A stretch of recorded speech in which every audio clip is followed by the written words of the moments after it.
আসসালামু আলাইকুম গাইস, কেমন আছেন? অনেকদিন পর আজকে আমাদের চেঞ্জ হচ্ছে, স্পেশালি চলে যাবে তো যার কারণে তার উপলক্ষে ছোটখাটো আমরা একটা আয়োজন করলাম।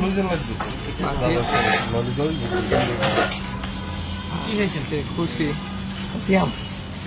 যাওয়ার আগে ইচ্ছা ছিল সবাই মিলে একসাথে আমরা একটা পার্টির আয়োজন করতাম, তার আশা আমরা পূরণ করলাম।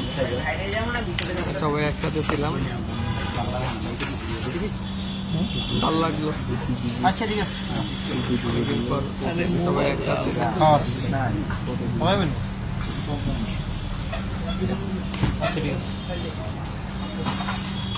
মোল্লা ঠিক আছে, মোল্লা সবাই ভালো থাকবেন। আসসালামু আলাইকুম।